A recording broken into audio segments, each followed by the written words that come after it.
തീരദേശ ജനതയോട് സർക്കാർ കരുണ കാണിക്കണമെന്ന് വെട്ടുകാട് മേഖലയിലെ മത്സ്യത്തൊഴിലാളികൾ. കടൽക്ഷോഭം ശക്തമായിട്ടും ഇടതു വലത് മുന്നണികൾ ഒന്നും ചെയ്യുന്നില്ല. കടൽക്ഷോഭത്തിൽ വീടുകൾ നഷ്ടമായത് അറിയിച്ചിട്ടും പ്രാദേശിക ഇടതു വലത് നേതാക്കന്മാർ എത്തിയില്ലെന്ന് തീരദേശ ജനത പറയുന്നു. ശാലിനി തയ്യാറാക്കിയ റിപ്പോർട്ട്.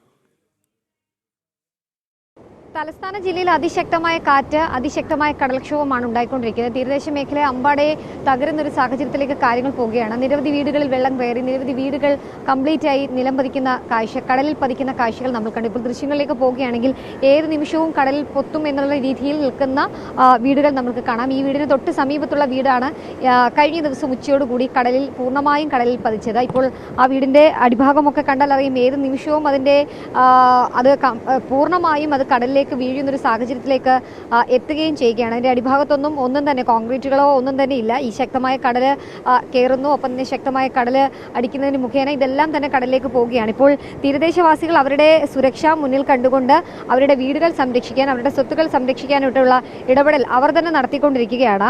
പലയിടത്തു നിന്നും ലഭ്യമായ സഹായത്തിന്റെ അടിസ്ഥാനത്തിൽ പുലിമുട്ടിന് സമാനമായി ചാക്കുകളിൽ മണൽ നിറച്ച് ഇവിടെ ഭിത്തി പോലെ നിർമ്മിച്ചുകൊണ്ട് ഒരു സുരക്ഷാ ഭിത്തി അവർ തന്നെ സ്വന്തം നിലയിൽ ഒരുക്കുകയാണ്. ഞാനിപ്പോൾ നിൽക്കുന്നത് വെട്ടുകാട് ശംഖുമുഖം വാർഡുകളുടെ ഇടയിലാണ്. രണ്ട് വാർഡുകൾ ഒരുമിക്കുന്ന ഒരു ഭാഗത്താണ്. രണ്ട് വാർഡുകളുടെയും അധികാരികളെ ഇവർ നിരന്തരമായി ബന്ധപ്പെടുന്നുണ്ട്. പക്ഷേ യാതൊരു രീതിയിലുമുള്ള നടപടികൾ വാർഡ് മെമ്പർമാരുടെ ഭാഗത്തുനിന്ന് ഉണ്ടാകുന്നില്ല എന്നുള്ളതാണ് ഏറ്റവും ആശങ്കപ്പെടുത്തുന്നത്. പ്രദേശവാസികൾ അടക്കമുള്ളവർ നമുക്കൊപ്പം ചേരുകയാണ്. ചേട്ടാ, ഇപ്പം ചേട്ടന്റെ വീടും ഈ അപകടഭീതി തന്നെയാണോ? അതെ, എൻ്റെ വീടാണ് ഈ കാണുന്നത്.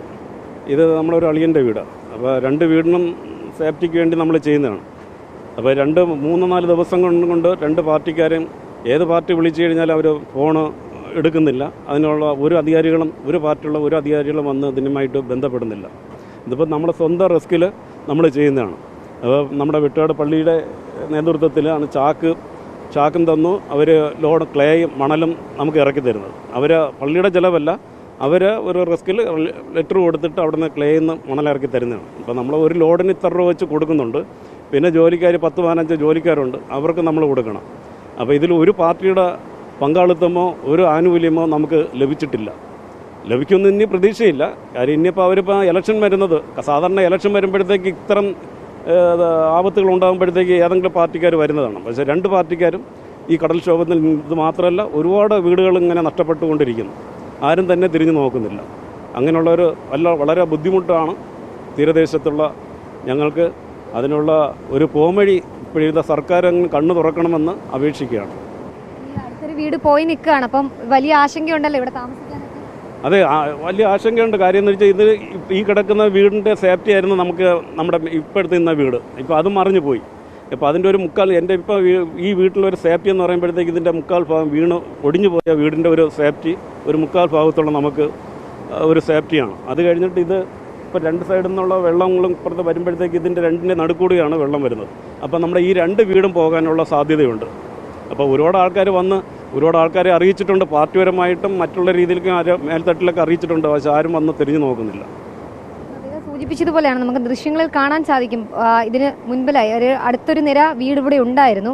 ആ വീടുകൾ കഴിഞ്ഞ മഴയത്തും ഈ ശക്തമായ കാറ്റിലും ഒക്കെ കടലെടുത്തതാണ്. ആ വീടിന്റെ അവശേഷിപ്പുകൾ നമുക്കിവിടെ കാണാം. ഓടിട്ട ഒരു കെട്ടിടമായിരുന്നു എന്നുള്ളതാണ് നമ്മൾ മനസ്സിലാക്കുന്നത്. കോൺക്രീറ്റുമുണ്ട്. ആ കെട്ടിടം പൂർണ്ണമായും തകർന്ന് കടലെടുത്തു. അതിന്റെ ചില ഭാഗങ്ങൾ ഇവിടെയുണ്ട്.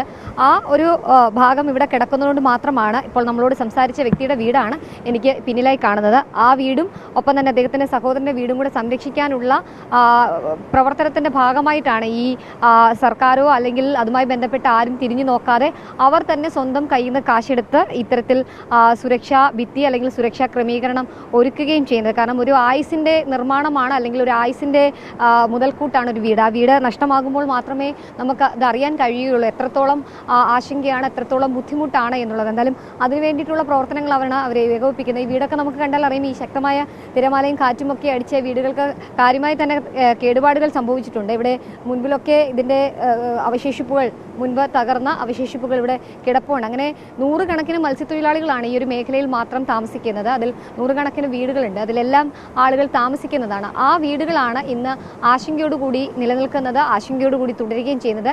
ഇടത് വലത് മുന്നണികളെ അവർ അറിയിച്ചിരുന്നു. പക്ഷേ ഒരു രീതിയിലുമുള്ള സഹായം അവർക്ക് ലഭ്യമായിട്ടില്ല എന്നുള്ളതാണ് അവർ അറിയിക്കുന്നത്. എനിക്ക് പിന്നിലായി കാണാം ആ ഒരു വീടാണ്. ഒരു ആയുസിൻ്റെ സമ്പാദ്യം മുഴുവൻ ചിലവാക്കി നിർമ്മിച്ചൊരു വീടാണ്. ഏത് നിമിഷവും കടലിൽ പതിക്കുമെന്നുള്ള രീതിയിൽ അങ്ങനെ തുടരുകയും ചെയ്യുന്നു. എന്തായാലും കാത്തിരിക്കുകയാണ്. ഏതെങ്കിലും തരത്തിലുള്ള സഹായം ഇവർക്ക് എത്തുമെന്ന് നമുക്ക് പ്രതീക്ഷിക്കാം. ഒപ്പം തന്നെ ഈ കോടികൾ വകമാറ്റി അല്ലെങ്കിൽ കോടികൾ ചെലവഴിച്ച് തീരദേശ സംരക്ഷണത്തിന് ഉപയോഗിക്കുമെന്ന് പറയുന്ന അതേ സർക്കാർ തന്നെയാണ് ഇത്തരത്തിലുള്ള മത്സ്യത്തൊഴിലാളികളെയും അവരുടെ കുടുംബത്തെയും അവഗണിക്കുന്നത് എന്നുള്ളതാണ് മറ്റൊരു ആശങ്കയായി ഈ മഴക്കാലത്ത് തുടരുന്നത്. എന്തായാലും എല്ലാ ജൂൺ മാസത്തിലും തീരദേശ മേഖലയിൽ തിരുവനന്തപുരം മുതൽ കാസർഗോഡ് വരെയുള്ള എല്ലാ തീരദേശ മേഖലയിലെയും ആളുകൾ അനുഭവിക്കുന്ന തീരാ ദുരിതമാണ്. ആ ദുരിതം ഈ ജൂൺ മാസത്തിലും തുടരുക തന്നെയാണ്.